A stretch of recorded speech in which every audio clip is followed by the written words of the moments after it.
जो यही छूट जाता है। छोड़ दे और एक आध्यात्मिक जिसको जैसी पहुंच है वो उस तरह के करते हैं। कोई पूजा पाठ करते हैं, यज्ञ हवन करते हैं, दान पुण्य करते हैं, तर्पण यज्ञ व्रत अनुष्ठान करते हैं। और जिनको सदगुरु मिले हैं वे ध्यान करते हैं।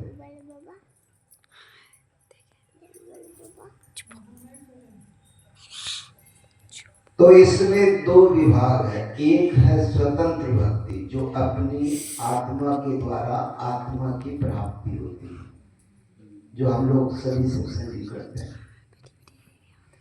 एक होता है जिसमें पूजा पाठ की सामग्री होती है, अनुष्ठान की विधि होती, पुरोहित और यजमान होते हैं।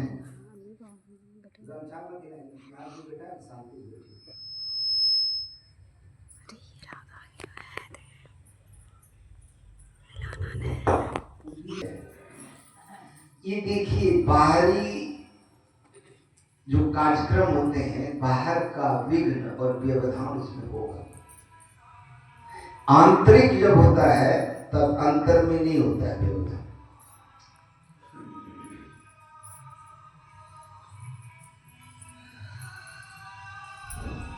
इस तरह जो भी पूजा पाठ हम लोग करते हैं तो उसमें पूजन सामग्री, पुरोहित और यजमान होते हैं।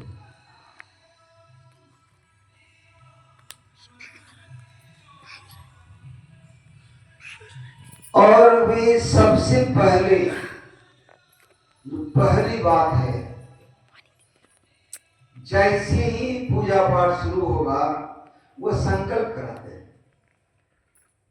कि आप संकल्प कीजिए कि आप जो पूजा कर रहे हैं आर्या वर्ते भरत खंडे जम्बू दिव्य नहीं, आपका नाम ये है, पिता का नाम ये है, दादा परदादा लकड़ दादा का नाम ये है, 7 पुष्प गिनवाता है और मैं इस गोत्र का व्यक्ति हूं और इस उद्देश्य से इस अनुष्ठान को करा रहा, ये संकल्प होता है।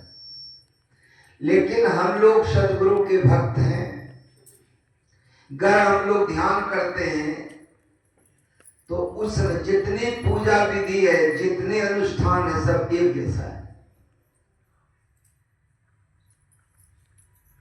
तो उसमें भी संकल्प है। जैसे हम लोग ध्यान करने बैठते हैं उसमें एक संकल्प है। पता नहीं कितने लोग करते हैं कि नहीं करते हैं, संकल्प है कि नहीं? हाँ या नहीं? बिना संकल्प का अनुष्ठान होगा नहीं होगा, संकल्प है। और हम लोग जाने अनजाने करते हैं, कर बैठते हैं। हम लोग सबसे पहले जो शरीर है इससे पीछा छुड़ाते हैं, है? आलती पालती मार के बैठ जाते हैं, आंख बंद कर लेते हैं, हाथ पर हाथ धर देते हैं, मतलब कि बाहरी शरीर को छोड़ दिया। अब संकल्प शुरू हो गया है। अंदर सूक्ष्म शरीर है उसको भी छोड़ना है, जो गहराई में घुसे हुए हैं वो भी छोड़ देते हैं। उसके अंदर कारण शरीर है वो भी छोड़ देना है, महाकारण शरीर छोड़ देना है, चेतन शरीर को छोड़ना है, चेतन आत्मा को छोड़ना है। और यही संकल्प शुरू है। अब आप लोग बताइए कि क्या संकल्प हुआ अपने लोगों का। ये जो जात है और गोत्र है किसका है? ये मोटा वाला ऊपर जो शरीर है उसका है कि सूक्ष्म शरीर का है? मोटा वाला शरीर का। वो तो तुरंत छूटता है, नींद लग जाए ध्यान करते हुए छूट जाता है तुरंत। क्या ध्यान करते हुए नींद लग जाए तुरंत छूट जाता है, तुरंत। तो संत मत का जो संकल्प है एक ही संकल्प है, छोटा सा संकल्प है,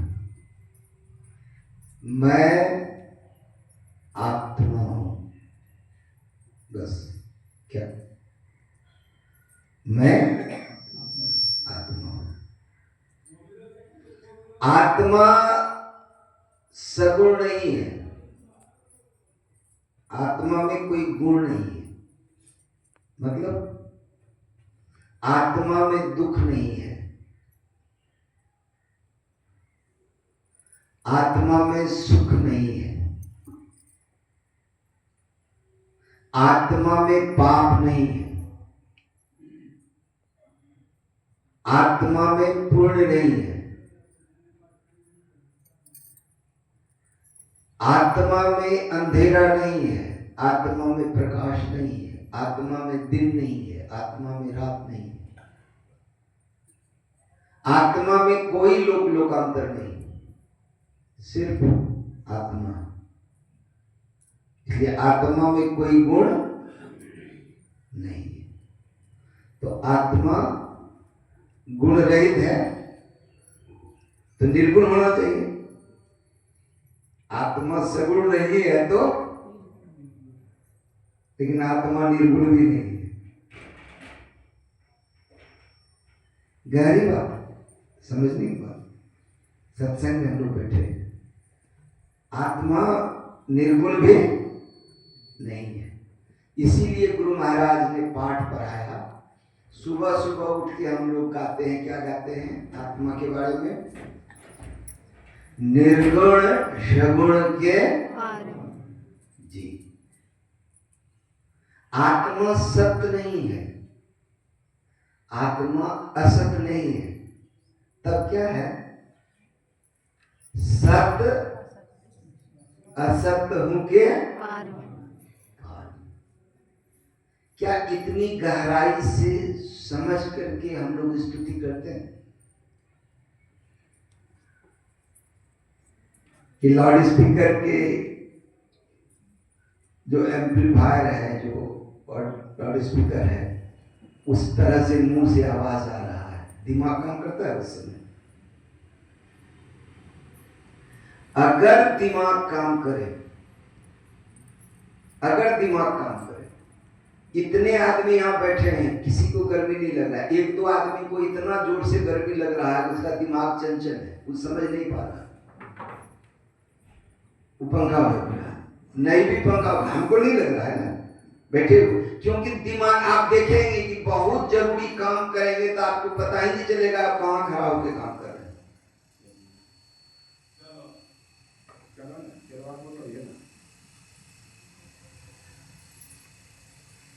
तो आत्मा के बारे में सुबह सुबह जो स्तुति विनती करते हैं, सुबह सुबह स्तुति विनती के सबसे पहले अपने बारे में बोलते हैं। वो जो ईश्वर के बारे में है ना, ईश स्तुति, ईश कोई अलग नहीं है,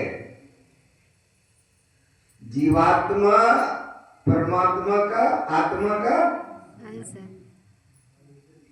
अभिन्न अंश है। ये भी दिमाग लगाने की बात है। अभिन्न अंश है, क्या मतलब हुआ? जैसे सोना का अंश सोना होगा, चांदी का अंश लोहा का अंश लोहा होगा। तो जो एक टुकड़ा सोना में गुण होगा, वो 1 किलो सोना में भी वही गुण है। 1 टुकड़ा चांदी में जो गुण है, 1 किलो चांदी में वही गुण है। 50 ग्राम लोहा में जो गुण है, 500 ग्राम लोहा में वही गुण है। लेकिन यहाँ भिन्न है, यहाँ भिन्न है। भिन्न का मतलब देखा नहीं, बात भिन्न है, अलग है। अलग का मतलब एक टुकड़ा कहीं है, उसके बीच में हवा है, तब यहां पर है, तब लोहा है। लोहा बहुत है लेकिन दूसरा टुकड़ा दूर है उससे, बीच में खाली। और आत्मा से जीवात्मा अभिन्न अंश है का मतलब क्या हुआ? बीच में खाली जगह नहीं। ये बात बुद्धि में नहीं घुसेगी, मन में नहीं आएगी, मन बुद्धि के परे की बात है।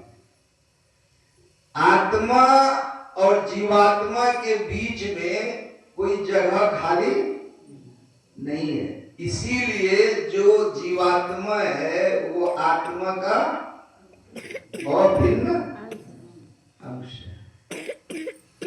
इसीलिए जो भी कुछ है वो एक आत्मा है, क्योंकि बाकी उससे अभिन्न है। बाकी उससे अभिन्न है मतलब सटा हुआ भी नहीं है। सटा हुआ होने से भी सटा हुआ कहा जाएगा। बीच में फेविकोल लगेगा कि नहीं? नहीं है, कुछ नहीं है, सटा हुआ भी नहीं है, वो एक ही है।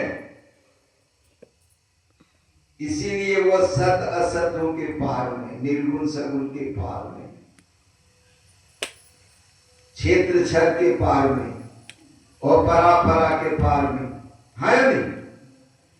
ऐसे आत्मा को, एक आत्मा को सबका रिसोर्स कहा गया है, सबका स्रोत कहा गया है।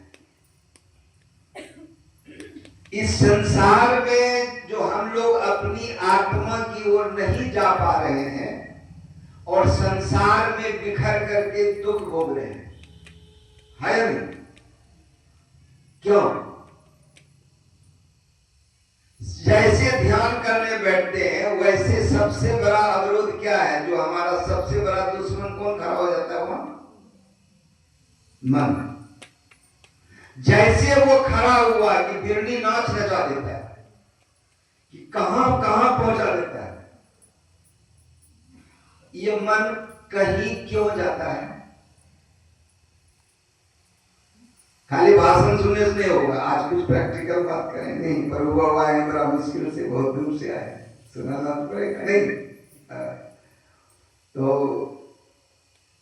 ये मन कहीं क्यों जाता है, ये प्रश्न है। कहीं जाता है, अगर जाता है तो क्यों जाता है? मन को दो चीज जहां मिलेगा वहां जाएगा। मन को दो चीज जहां मिलेगा वहां जाएगा। मन वही जाता है जहां पर उसको प्रेम और रस मिलता है, जहां पर उसको प्रेम और रस मिलता है। 5 विषयों में रस भरपूर है। कोई आदमी हमको बहुत अच्छा लगा, सुंदर था, तो बार बार उधर मन जाएगा कि वो अच्छा व्यक्ति है ना?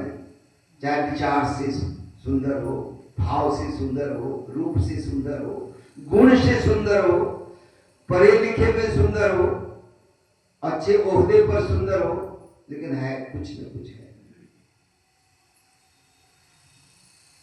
तो रस चाहिए, रस चाहिए। इसीलिए जीवा पर भी रस अच्छा लगता है तो मन वहां जाता है। स्पर्श में रस है, अच्छे भजन में, अच्छे गाने में रस है। कौन का रस? तो जहां रस है, अभी हम लोगों को अपने आत्मा के रस से हम बेखबर हैं। क्यों? कि आत्मा और परमात्मा दो अलग नहीं है। ये तय हुआ ना भी, दोनों सटा हुआ भी नहीं है, एक ही आत्मा है। उसी आत्मा में एकस्था सर्वभूतांतरात्मा, एकस्था सर्वभूतांतरात्मा, जितने भूतों के अंतर में आत्मा है सभी एक आत्मा है नहीं? क्लियर है? तो एक आत्मा का रस हमको पता नहीं, रस पता नहीं। वेद में रस की परिभाषा है और परमात्मा की भी परिभाषा है। वेद में परमात्मा की परिभाषा है। क्या परिभाषा है परमात्मा का? कई बार बताया, मन से कई बार बताया है, 85 बार बताया होगा। रसो वै सह, सह मतलब वह, सह मतलब वह। रसो पंचम विभक्ति रस, वह रस है। वो परमात्मा क्या है? रस। मतलब जितने भी रस हैं, बिना आत्मा का रस किसी में नहीं हो सकता है। ठीक है? उस रस की ओर जब जाते हैं, आंख बंद करके जहां देखने गुरु महाराज बताए हैं, वहां देखने के ख्याल से संकल्प एकदम दृढ़ करके अगर हम लोग बैठ जाएं कि वही देखना है जहां पर देखने कहा गया, तो वह रस शुरू हो जाता है। जैसे तार का गाछ है, उसमें एक डंटी निकलता है, नहीं? डंटी को काट करके लवनी बांध देते हैं। जैसे काट के लवनी बांधते हैं, रस निकलना शुरू हो जाता है। वो भी एक रस है नहीं? लोग पीते, बहुत तरह के रस है संसार में, लेकिन जब अंदर में बैठते हैं और अंधेरे में एकाग्र हो जाते हैं, एकाग्र होते होते होते जब एकदम एकाग्र होते हैं, तब वहां पर एक रस निकलता है, प्रकाश के बूंद के रूप में और अनहद ध्वनि के रूप में। ये जो प्रकाश और शब्द की जो वर्षा होती है, वह रस है अंदर में। इधर से आत्मा की ओर जाना अब शुरू हो गया, और इस रस को पीने वाला इतना बेहोश होता है। रस का मतलब कोई भी रस पीजिए आप, मतलब बाहर से कनेक्शन कट जाता है। गुरु नानक देव जी कहे कि भांग तमाकू अफीम और शराब रात पियो उतर जाए प्रभात, नाम खुमारी नान का चढ़ी रहे दिन रात।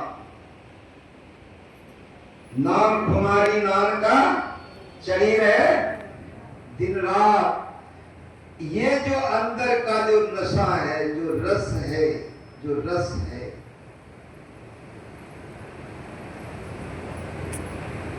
दिन रात चढ़ी हुई रहती है। दिन रात मतलब 4 पहर दिन और 4 पहर। इसी रस के बारे में भी पाठ में सुना सहजवाई से, भया जी हरि रस पी मतवारा। कितना समय? 8 पहर झूमत ही बीते, डार दियो सब भारा। इंगला पिंगला ऊपर बैठा, सुखमन पाठ उहारा। पीवन लगे सुधारस जबई, दुर्जन पड़ी बिड़ारा। गंग जमन बिच आसन मारियो, चमक चमक चमकारा। भवन गुफा में दृढ़ हुए बैठे, भवन गुफा में दृढ़ हुए। तो उसके बाद क्या हुआ? चित्त स्थिर हो गया, चंचल मन भागा। चरण दास कृपासु सहजो, करम भरम भयो छारा, भयाजी हरिरस भी। हरि का रस, अंदर का रस एक बार पीने का मतलब है वो अमित दोष उपजावे। आप कितना भी खा लीजिए, भरपेट खा लीजिए, बढ़िया से खा लीजिए, जो बढ़िया आपको लगता हो, मालपुआ खीर खा लीजिए, दलपूरी खीर खा लीजिए, पुलाव पनीर खा लीजिए, मंचूरियन खा लीजिए, मशरूम खा लीजिए। नहीं, ये सब खाता लोग आजकल नहीं। एक से एक पुडिंग और वो आइसक्रीम खा लीजिए, एक से एक स्पंज रसगुल्ला खा लीजिए। अगर 2-3 घंटे में भूख लग गई, फिर कुछ नहीं मिल रहा है और जंडा का सतवा रखा हुआ है तो वो भी स्वादिष्ट लगेगा। क्यों? कि स्वाद खत्म हो गया, अब जो नया आएगा वो स्वाद है। और यहां पर क्या है, परमात्मा का स्वाद एक बार लग गया तो परम स्वाद सब ही जो निरंतर अमित दोष उपजावे। मन वाणी को अगम अगोचर, सो जाने जो पावे, जो जानता है, एक बार स्वाद लगता है परमात्मा का, उस स्वाद की फिर दोबारा जरूरत नहीं होती। संसार में कोई भी विषय भोग में तृप्ति नहीं है, इसीलिए विषय भोग में भी वही आनंद है। क्योंकि जहां भी रस है, रूप का रस, गंध का रस, स्पर्श का रस, रसेंद्रिय का रस, जहां भी रस है वही आत्मा का रस है। परमात्मा नहीं बोलते हैं, जीवात्मा नहीं बोलते हैं। क्यों नहीं बोलते हैं परमात्मा और जीवात्मा? कि संत मत की मूल भित्ति तो उपनिषद के वाक्यों को ही मानने पड़ते हैं, और उपनिषद में एक आत्मा है, जीवात्मा परमात्मा नहीं। उपनिषद में आत्मा क्लियर है, आत्मा का रस है हर जगह। इसीलिए सहजो भाई कहते हैं भयाजी हरि रस की मतवाला। ये तो वो बाया पर्दा के बाएं तरफ वालों का हो गया, सहजो भाई नहीं।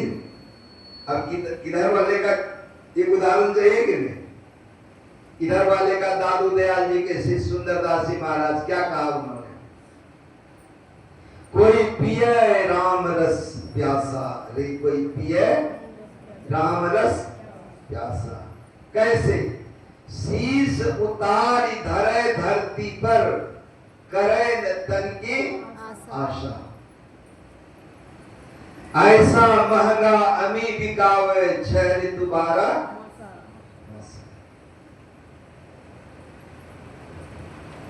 मोल करे सो छके दूर से, दौलत छूटत बासा। जो पीवे सो जुग जुग जीवे, कभी न होई विनाशा। कोई पिए राम रस प्यासा। या रस काज भय नृप जोगी, छाड़े भोग विलासा। सेज सिंहासन बैठे रहते, भस्म लगाए उदासा। कोई पिए राम रस प्यासा, कोई पिए राम रस प्यासा। कहते हैं कि गोरखनाथ भरतरी रसिया, सोई कबीर अभ्यासा। गुरु दादू प्रसाद कछु एक पायो, सुंदर दासा। कोई पिए राम रस प्यासा। ये रस की चर्चा हर जगह है। अगर भीतर गोता मारे कोई रस लेके नहीं बाहर आए तो क्या फायदा? कहते हैं समुद्र मंथन हुआ, विष भी निकला, अमृत भी निकला, वही तो रस है, वही तो आत्मा के अंदर घुसने की बात। ये तो संतों की बात हो गई। अपने घर में भी रस है कि नहीं? यानी गुरु महाराज के साहित्य में रस कहाँ? गुरु महाराज के साहित्य में पदावली में रस होना चाहिए। जो निज घट रस चाहो, तो अपने को हरदम 5 पाप से खूब बचाओ। अब 5 का नाम गिना दिया है नहीं? कम से कम एक को रोकना है और दूसरे में घुसना है। बालू पार करो, गंगा जी में कूद जाओ, पानी ही पानी है, प्यास का है वहां। तो 8 पहर फिर झूमना होगा। 8 पहर झूमत ही दार दियो सब भारा। फिर आपके ऊपर भार नहीं होता है, सब काम आपका करने के लिए वो परमात्मा खड़ा होता है। आप परमात्मा का काम में लग गए ना, साहब के लिए नौकरी बड़ा सुख पाए। साहब की नौकरी में यदि चले गए, साहब के दरबार में कमी काहू के नाई, बंदा मौज न पावे चूक चाकरी माई। आप उसकी चाकरी कीजिए, उसकी नौकरी कीजिए, आपका सब काम वो करेगा, क्योंकि पूरी संसार उसके अंदर है। उन्होंने बनाया है संसार को, संसार बना के वो चला रहे हैं, इसलिए आपका एक भी काम नहीं रुकेगा। आप अंदर गोता मार करके डूब जाएंगे, है कि नहीं? 8 पहर झूमत ही बीते, कितनी बड़ी बात हो गई। कोई मस्ती, आदमी 2-4 घंटे के लिए पीता है, फिर नशा उतरता है, दुर्गति है, नाली में भरा हुआ नहीं, सुअरवा के साथ है। यहाँ पर अगर अंदर घुसे तो बाहर में निकले तो लोग पकड़ के आपको सिंहासन पर बैठा देंगे, मंच पर बैठा देंगे, बाद में आपका फोटो लगा देंगे, फिर बाद में आपका मानस ध्यान करेंगे। हाँ, है ना उल्टी दिशा। 8 पहर झूमत ही बीते। लेकिन इसमें है इंगला पिंगला ऊपर बैठा, सुखमत पाठ उठाना। इंगला पिंगला आप लोग इस शब्द को तो बहुत सुने, इसको समझाने की जरूरत तो नहीं है। दाया बाया के बीच में आकर के जहां बताया गया वहां पर आप स्थिर हो गए, तो क्या हो गया? सुखमना का पाठ उभर गया, रोशनी हो गई, अंधनाथ सुन लिए। क्या हो गया? दुर्जन बड़ी पिटारा, अमृत की धारा है, पीवन लगे सुधारस जबी, दुर्जन बड़ी पिटारा। वहां पर जो विषय का काम क्रोध मद लोभ की नहीं वेग सतावे, काम क्रोध मद लोभ की नहीं वेग सतावे। और एक बात और भी है, यदि काम क्रोध मद लोभ नहीं है तो टका का भी बैग होता है, वेग नहीं होता है। क्या होता है? बैग होता है। वो बैग भी सताता है कि तो कुछ सतावे नहीं, मतलब आप अपने में डूब जाइए तो दूसरा है ही नहीं कुछ, तो क्या सताएगा? एक आत्मा के अलावा और कुछ नहीं है, तो सताने का कोई प्रश्न ही नहीं। अब है कि दूसरी बात बताते हैं सजो भाई, गंग जमुन बीच आसन मारी। एक तो वहां पर गए और उसको पर्दा हटा करके आपने देख लिया, एक है आसन मार के, एक आसन से दृढ़ होकर बैठ गए, रीढ़ की हड्डी सीधा करके बैठ गए, अब कोई टलाने वाला नहीं है, हो गई बात खत्म। जैसे गंग जमुन बीच आसन मारी, चमक चमक चमकारा, वो चमक बढ़ते हुए चली जाएगी। कहां तक बढ़ेगी? ज्योति बिंदु ध्रुव तार इंदु लखी लाल भानु जल की। वो बढ़ता चला गया प्रकाश, और आपकी गति बढ़ती चली गई, बढ़ती चली गई। तो चरण दास कृपा सु सहजो, करम भरम भय छारा, कर्म धर्म को जला खाक, कर देंगे तुमको पार। पार जाना है। हम सत्य भी नहीं है, असत भी नहीं है, निर्गुण भी नहीं है, सगुण पार में है। गंगा जी के पार में है तो लोग इस पार के बालू पर है ना, गंगा जी के पानी में है उस पार में, तो पार तो जाना होगा।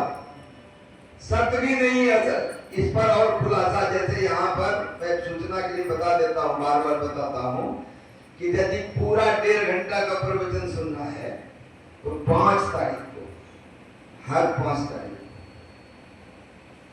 और हर पूर्णिमा को यहाँ पर सत्संग होता है। और इसके बीच में भी माला उठा लीजिए कि प्रसाद चढ़ाएंगे। रतन बाबा यहाँ पर 365 दिन रहता है, 24 घंटा रहता है। तो आपका आयोजन कीजिए तो आप भी सुनिए और भी लोग सुनेगा। नहीं, सुखदेव मुनि आया किनके पास? परीक्षित के पास, ठीक है, और सुनाया। यहां पर आपको परीक्षित को सुखदेव मुनि के पास आना पड़ेगा। आकर के सुनिए, भागवत पूरा सुनाए। और चूंकि आज समय का अभाव होता है, 4 बजे तक मैं बोलता हूँ, फिर 4 से 4:30 कुछ बाबा बोलते हैं, इसीलिए संक्षेप में ही पूरा सुनाया जाता है। लेकिन सार बात जो आज समझना चाहिए आपको, कोशिश करके उसको समझाते हैं। फिर व्यक्तिगत तौर से भी आप जहाँ जहाँ कुछ समझने में दिक्कत है, आप हमसे पूछ सकते हैं। और इस तरह से जैसे स्कूल में पढ़ाई होता है, ट्यूशन होता है, कॉलेज में होता है, क्लास होता है, ट्यूटोरियल क्लास होता है, 5 विद्यार्थी का क्लास होता है, नहीं, पहले 50 विद्यार्थी का क्लास होता है और उसके बाद 5-5 विद्यार्थी का 10 बैच होता है ट्यूटोरियल क्लास। हमने कॉलेज पास किया, इसीलिए बता रहा हूँ। तो आपको यदि व्यक्तिगत कुछ पूछने की हो, उसके लिए भी हमें खुशी होगी। आपको बताने के क्रम में हमारी नौकरी पूरी होती है। गुरु महाराज ने और पूज्य बाबा ने हमको यही नौकरी दिया है, तो नौकरी में जो रोजगार मिले तो खुशी होना चाहिए। बोलिए श्री सद्गुरु महाराज की जय।